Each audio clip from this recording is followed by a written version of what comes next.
An airline can survive bad quarters. It can survive old airplanes, angry passengers, and brutal competition. But some names never recover from the moment the world stops trusting them. One crash can turn a logo into a warning. One headline can erase decades of glamour. And sometimes the aircraft that falls from the sky takes the company down with it. These are the crashes that did not just end flights, they helped end airlines. Subscribe to Terra Obscura. Let's begin. Pan Am was more than an airline name. For much of the 20th century, it was the American image of international travel. Its blue globe appeared at airports across the world. Its crews flew routes that felt almost diplomatic. Its aircraft carried presidents, celebrities, and families crossing oceans under a name they believed they could trust. By the late 1980s, that image was already under pressure. Deregulation had changed the airline market. Fuel prices, competition, route sales, and years of financial weakness had damaged Pan Am badly. From the outside, the company still looked historic. Inside the business, the old glamour could no longer protect it. On December 21, 1988, Pan Am Flight 103 was operating from London Heathrow to New York, John F. Kennedy. The aircraft was a Boeing 747 named Clipper Maid of the Seas. It departed London in the early evening and was climbing toward the oceanic part of the route when it broke apart over Lockerbie, Scotland. The official investigation later determined that an explosive device had detonated in a baggage container in the forward cargo hold. The blast opened the structure near the lower left side of the fuselage. The aircraft failed almost immediately, and wreckage fell across a wide area of southern Scotland. All 259 people on board lost their lives. 11 residents of Lockerbie also died on the ground. The total was 270. Among the passengers were 190 Americans, including students from Syracuse University returning home after study abroad. For many U.S. families, this was not a distant international tragedy. It was a flight home before Christmas that never arrived. The investigation became enormous. The debris field stretched across hundreds of square miles. Investigators recovered wreckage, baggage, clothing, electronics, and personal objects, then rebuilt enough of the evidence to trace the breakup back to the forward cargo area. The FBI later described the case as one of the largest and most complex international investigations it had ever joined. For Pan Am, the investigation created a second disaster, slower and commercial, but deeply damaging. The public question was simple: how had this happened on a Pan Am aircraft? In 1989, the Federal Aviation Administration fined Pan Am for security violations. Civil litigation followed. So did legal costs, reputational damage, and a loss of public confidence at the worst possible moment in the company's financial life.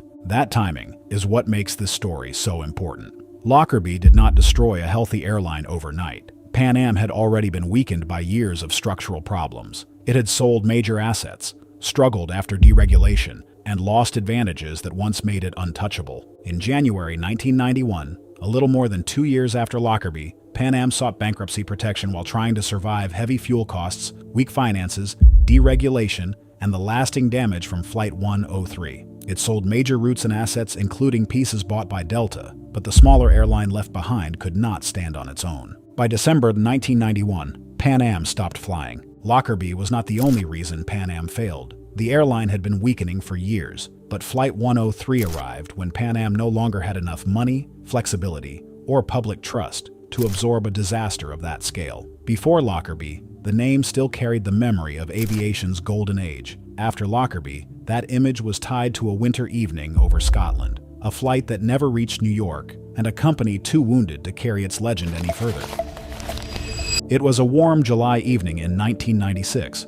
Boats were still out on the water, and people along the shore were looking toward the Atlantic when a Boeing 747 climbed away from New York, bound for Paris. Within minutes, that summer sky became a national question. TWA Flight 800 departed John F. Kennedy International Airport at about 8:19 p.m. The aircraft was a Boeing 747, carrying 230 people on a route from New York to Paris, then onward to Rome. For TWA, this was the kind of flight that still carried the airline's old identity: international, transatlantic, and tied to an era when the company had been one of America's great aviation names. TWA had once belonged to Howard Hughes. It had flown movie stars, soldiers, and generations of Americans who saw the red letters as part of the romance of flying. But by the 1990s, the company was already weak. It had needed bankruptcy protection more than once, meaning court protection, while trying to reorganize its debts and keep flying. Its aircraft were aging. Its finances were fragile.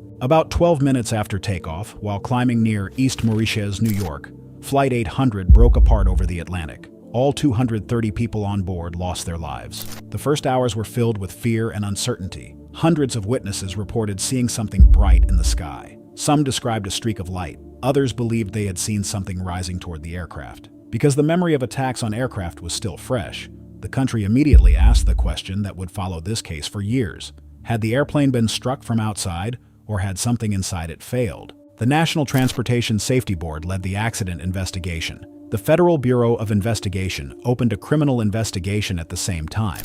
More than 95% of the airplane was eventually recovered from the ocean, and investigators rebuilt a large section of the fuselage in a hangar to understand how it came apart. After 4 years, the National Transportation Safety Board issued its final report. The board concluded that the probable cause was an explosion of the center wing fuel tank, caused by ignition of a flammable fuel and air mixture inside the tank. The exact ignition source could not be determined with certainty, but the most likely source was a short circuit outside the tank that allowed excessive voltage to enter wiring connected to the fuel quantity indication system. In plain language, the empty space inside the center fuel tank had become dangerous. A fuel tank does not need to be full to be hazardous. If fuel vapor and air form the right mixture, ignition can be catastrophic. On this aircraft, heat from air conditioning equipment below the tank helped warm that mixture. Then, according to the most likely official explanation, electrical energy reached a place it should never have reached. The official report also addressed the public fear directly. Investigators found no evidence that a missile or other external strike brought down the airplane. The FBI ended its criminal investigation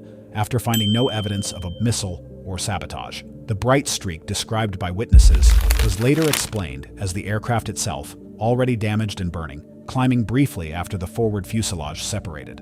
That finding never convinced everyone. Flight 800 became one of the most debated air crash investigations in American history because the witness reports were vivid, while the official cause was technical, invisible, and emotionally hard to accept. A warm fuel tank, old wiring, vapor, and an internal ignition source did not feel simple, but it was what the evidence supported. For TWA, the timing was brutal. The airline was not destroyed by Flight 800 in a direct legal sense. It continued flying. But the crash landed on top of a company already financially fragile. TWA had already needed bankruptcy protection in 1992 and 1995. It faced debt, fierce competition, aging aircraft, and years of restructuring. Flight 800 added something harder to measure than debt: a shadow. For older Americans, TWA still carried nostalgia. Howard Hughes, the jet age, the red tail, and the great terminal at Kennedy. But after 1996, the name was also tied to a night of uncertainty,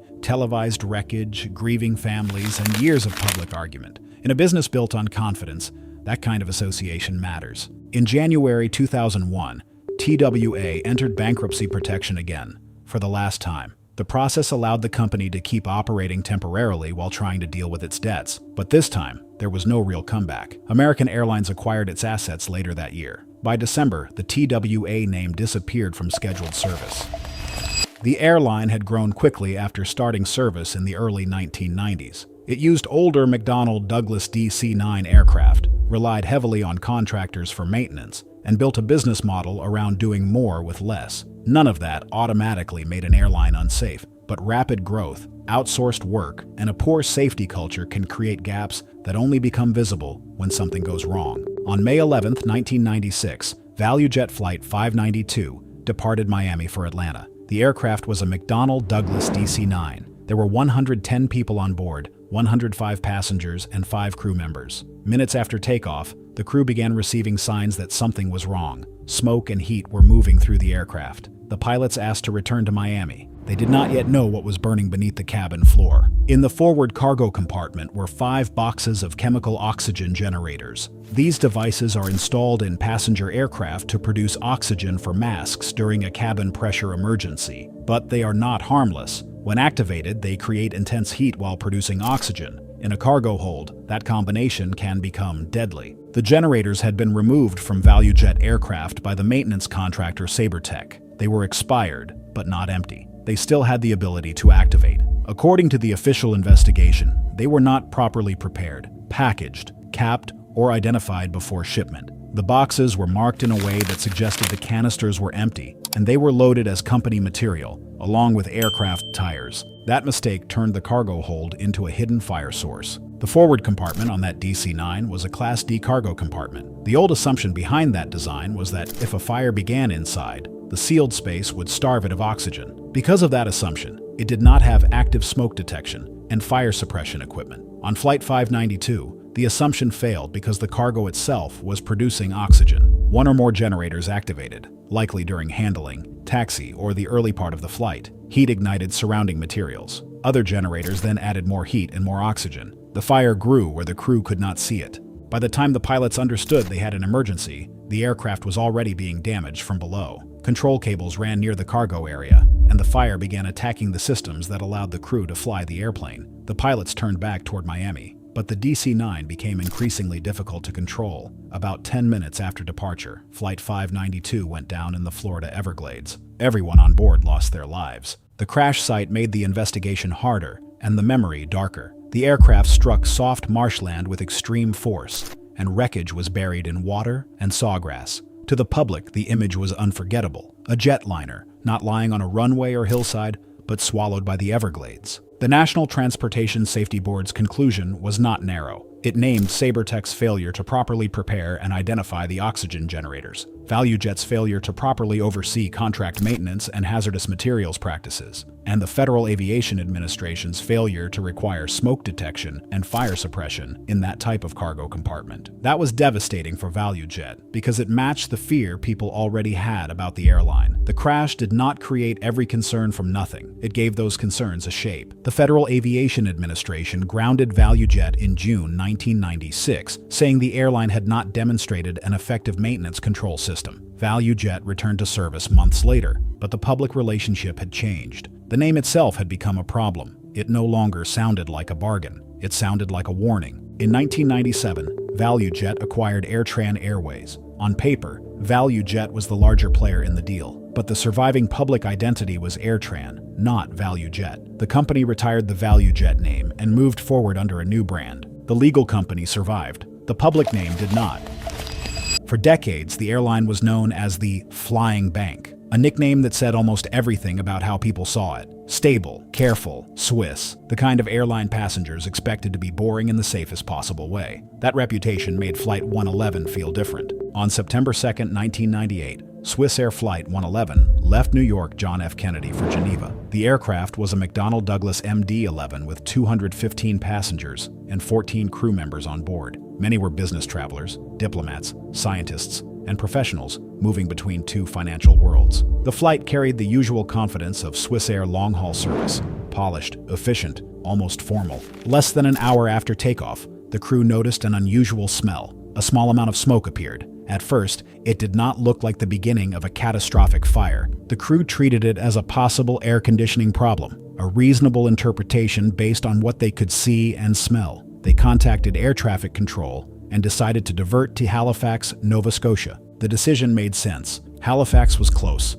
equipped for wide-body aircraft, and reachable. But the fire was not where the crew could fight it. Above the cockpit ceiling, behind panels and insulation, fire was spreading through hidden spaces in the front section of the aircraft. The crew could smell smoke, but they could not see the true size of the threat. They could not safely open the ceiling and attack the source in flight. The airplane was still moving through the night at high altitude, and the fire was moving through the airplane faster than the crew could understand. Flight 111 began descending toward Nova Scotia. The crew discussed dumping fuel before landing because the MD-11 was heavy for an immediate arrival. That detail later drew attention, but the Transportation Safety Board of Canada concluded that even without the fuel dumping decision, the aircraft would likely not have reached Halifax. The fire had already gained too much ground. Inside the cockpit, the situation deteriorated quickly. Smoke increased. Electrical systems began failing. Instruments and radios became unreliable. The crew declared an emergency. Then communications became broken and difficult. The aircraft continued over the Atlantic, descending toward the dark water off Peggy's Cove.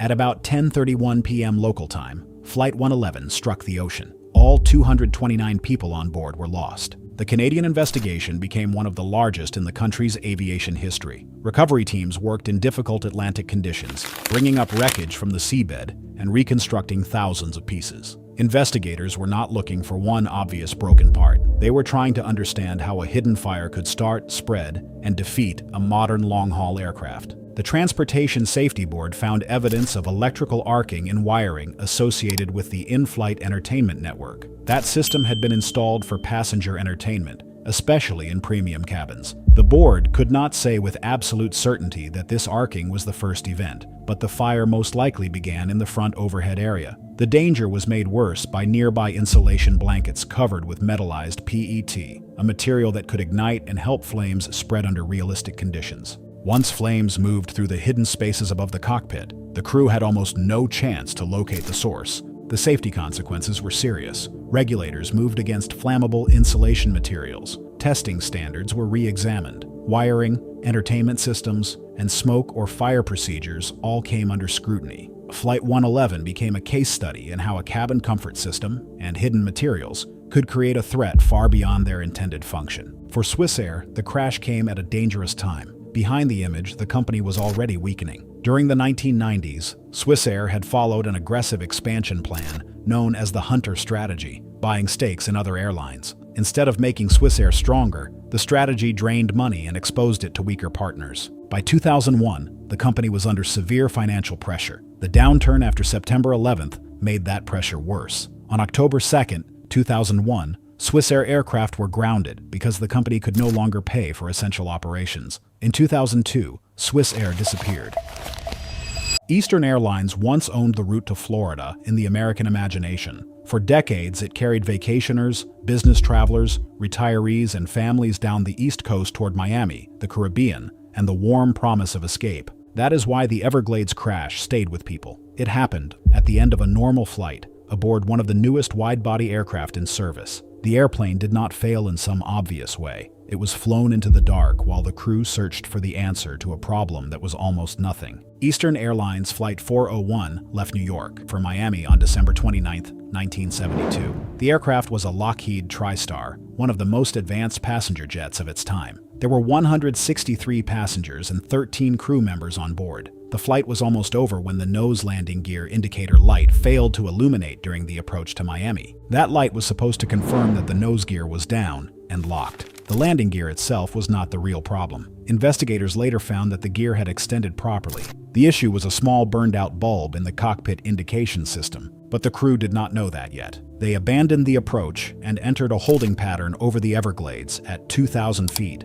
Inside the cockpit, attention narrowed. Captain Robert Loft, First Officer Albert Stockstill, and Flight Engineer Donald Repo became absorbed in the nose gear indication. Repo left his seat to look through a small viewing port below the cockpit, trying to confirm the gear position visually. The captain and first officer worked with the indicator assembly. The airplane was still flying. That was the part that quietly disappeared from the crew's priorities. At some point, the autopilot was inadvertently shifted out of altitude hold and into a mode that allowed a slow descent. The change was subtle. There was no dramatic dive, no obvious feeling of falling. The TriStar simply began easing down through the night over black swamp terrain with almost no outside visual reference. An altitude alert sounded when the airplane departed its selected altitude, but the crew did not respond in time. Miami Air Traffic Control noticed that the aircraft's altitude was lower than expected and asked how things were going. The reply did not reveal the danger. The crew were still focused on the gear light. Seconds later, the plane struck the Everglades.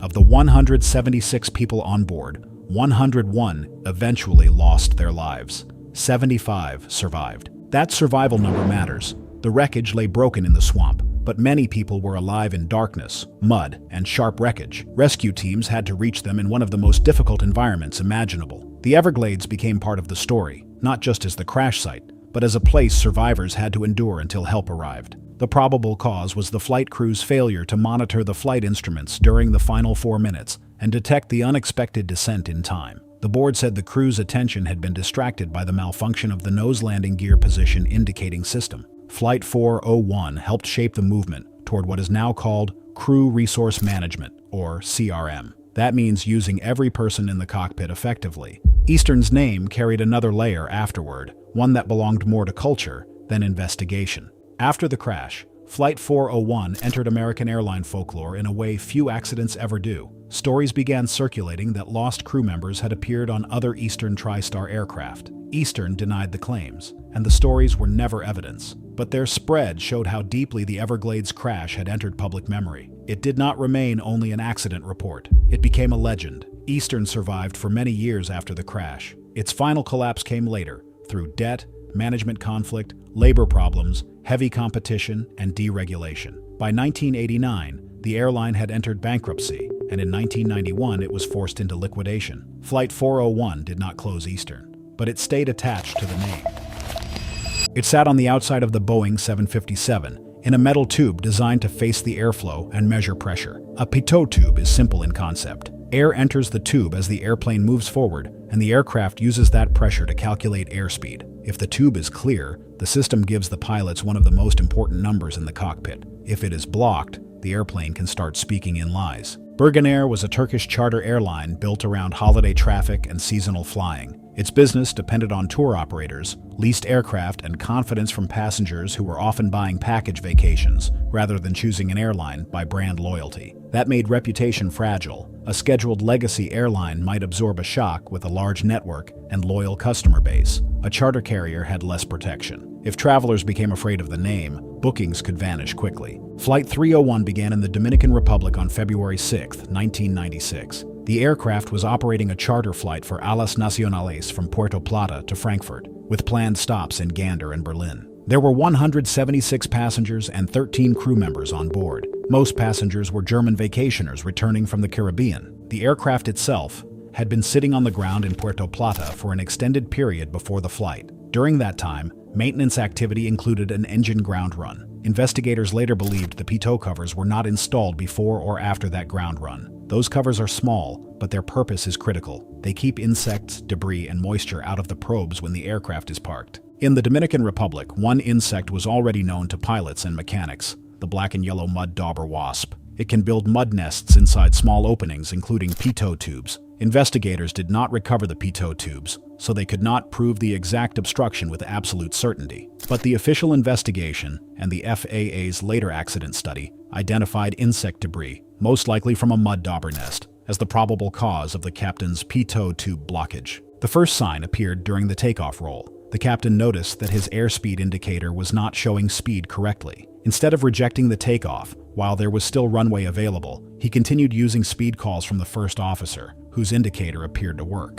That decision put the crew into the air with a problem they did not yet understand. After liftoff, the captain's airspeed indication seemed to come alive, but the number it showed was false. As the airplane climbed, the blocked pitot system made the captain's airspeed appear to increase. The autopilot and autothrottle were engaged, and the aircraft tried to respond to the bad data. To reduce what it believed was excessive speed, the automation increased pitch. The nose came higher. The real speed began falling. The cockpit then became a place of contradiction. The captain's side suggested the airplane was too fast. The first officer's side showed the speed decreasing. The aircraft attitude was high. Warnings began to appear. The crew heard overspeed warnings, then the stick shaker, which warns that the airplane is nearing a stall. A stall does not mean the engines stop. It means the wings no longer have enough smooth airflow to produce the lift needed to keep flying. This was the trap. The airplane was not overspeeding. It was slowing toward a stall, but the cockpit was giving the crew conflicting messages at the worst possible time. The official report found that the crew did not recognize the stick shaker as an imminent stall warning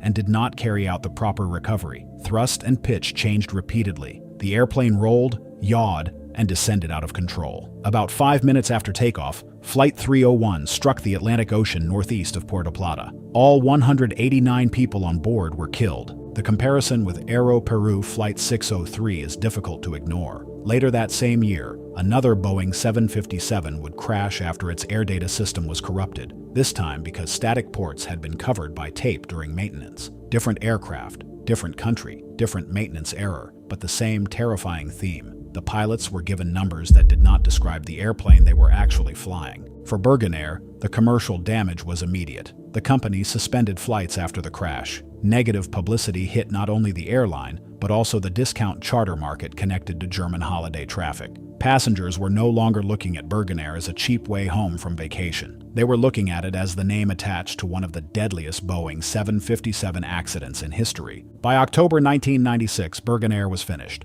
A tiny tube on the nose of an airplane had been left vulnerable. Inside it, something small had enough time to build. And when the aircraft finally lifted from Puerto Plata, that small obstruction began speaking through the instruments until an entire airline had no future left to defend. Miami had seen Chalk's aircraft for so long that they seemed to belong to the water. They were not modern jets at high gates. They were flying boats, noisy, low, sunlit, and old-fashioned, lifting from Biscayne Bay toward the Bahamas as if aviation had never fully left the 1940s. That was the charm of Chalk's Ocean Airways. It was also the danger. The company traced its roots to the earliest days of commercial flying in Florida. Scheduled service to Bimini began in 1919, and for decades Chalk's promoted itself as the world's oldest continuously operating airline. Passengers were not buying speed or luxury. They were buying a short island hop on an aircraft that had become part of Miami's memory. By 2005, that memory was being carried by airplanes from another age. Chalk's Flight 101 used a Grumman Turbo Mallard, an amphibious flying boat originally built in 1947. It was a beautiful aircraft, but it came from a period before modern fatigue and damage tolerance standards. Fatigue is the slow weakening of metal under repeated stress. Damage tolerance means assuming cracks can exist and designing inspections to find them before they become dangerous.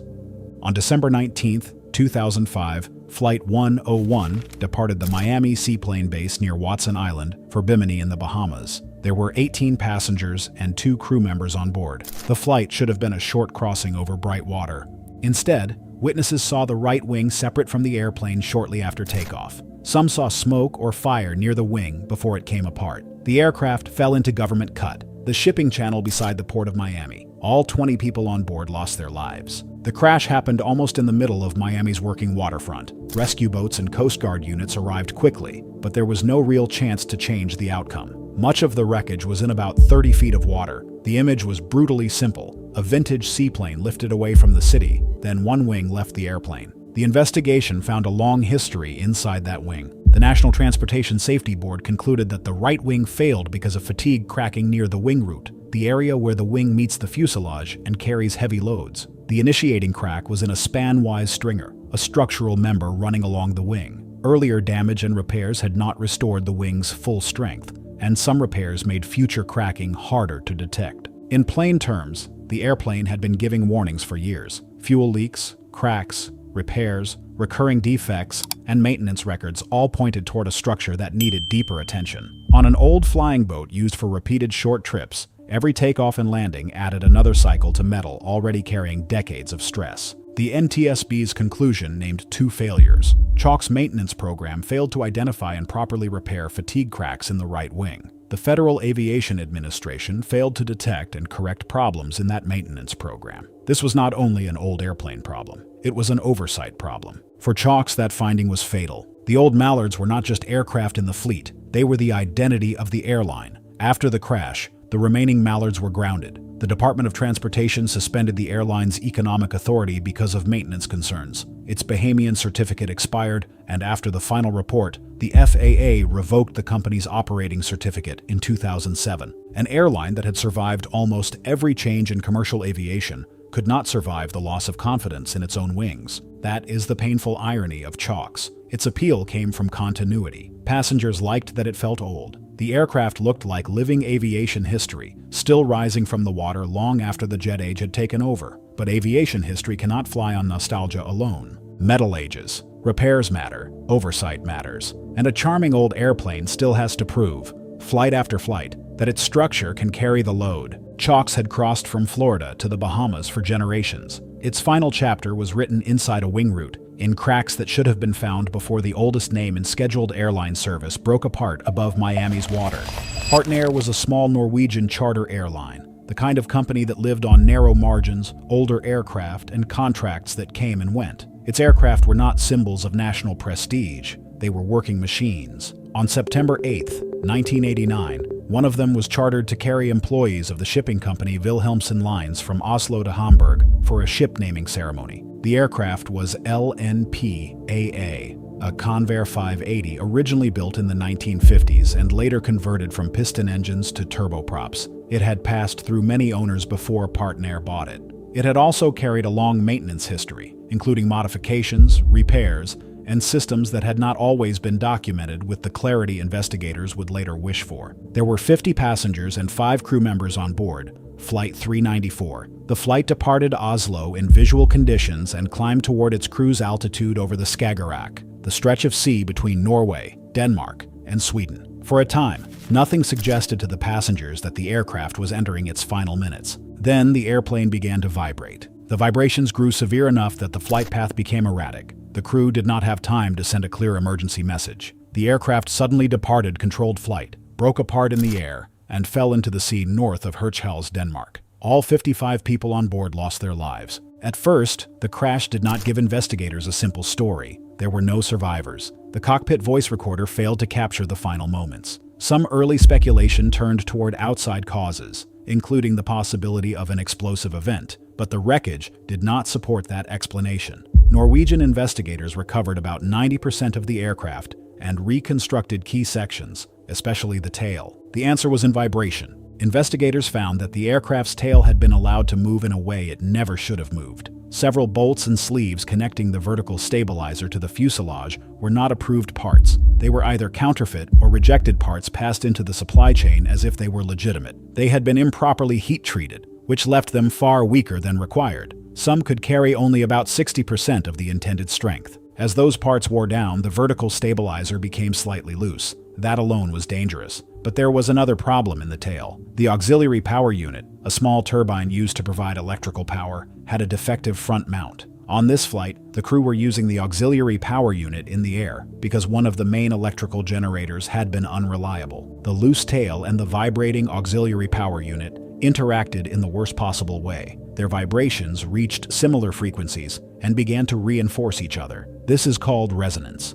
It is the same basic principle that can make a small repeated force become destructive if it arrives at the right rhythm. In an aircraft structure, resonance can turn vibration into failure. The vertical stabilizer began to shake violently. The rudder, the moving surface on the tail that helps control left and right movement, was forced into extreme motion. The structure could not take it. Parts of the tail separated. The aircraft rolled and broke apart. The scandal did not end with the wreckage. The investigation pulled Partnair into the larger world of unapproved aircraft parts. These were parts that looked legitimate on paper, or were sold as legitimate, but did not meet the required manufacturing or certification standards. In this case, they were hidden inside a chain of brokers, repair history, and paperwork that made accountability difficult to follow. For the public, the phrase was simpler: fake parts. That phrase hit hard because it attacked one of aviation's basic assumptions. Passengers accept that aircraft are complex. They accept that maintenance is technical, but they also assume every structural part on the aircraft has a traceable origin and a verified standard.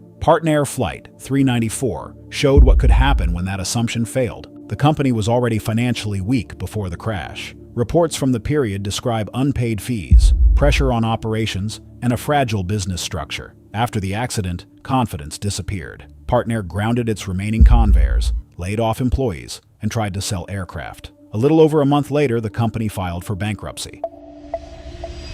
An airline is more than airplanes and timetables. It is a promise that the maintenance was done correctly, a promise that the cargo was loaded safely, a promise that the crew has the information they need, a promise that the name on the ticket still means trust. When that promise breaks, the damage does not end at the crash site. Pan Am still had its history. TWA still had its legend. Swissair still had its reputation for precision. ValueJet still had low fares. Chalk still had 86 years of memory. But after disasters like these, a familiar airline name can begin to sound different. It stops feeling like confidence. It starts feeling like a question. That is the part balance sheets cannot fully measure. Lawsuits can be settled. Aircraft can be replaced. Routes can be sold. Executives can make statements. But public trust is harder to rebuild because passengers do not only remember what a company says after a crash. They remember the image, the headline, the investigation, and the feeling that maybe the airline was not what they thought it was. Not every crash in this video killed a company overnight. Some airlines were already weak. Some were carrying debt, old aircraft, bad management, or years of pressure before the accident happened. But each disaster became a point of no return. After it, the company could no longer tell the same story about itself. And that may be the real lesson. In aviation, safety is not only technical, it is also reputational. A small part, a bad load sheet, a hidden fire, a missed inspection, or one unchecked piece of baggage can destroy an aircraft. But the truth that follows can destroy the name painted on every aircraft that remains. These were the crashes that left airlines without a future, or forced them to survive as something else. Subscribe to Terra Obscura, and thank you for watching.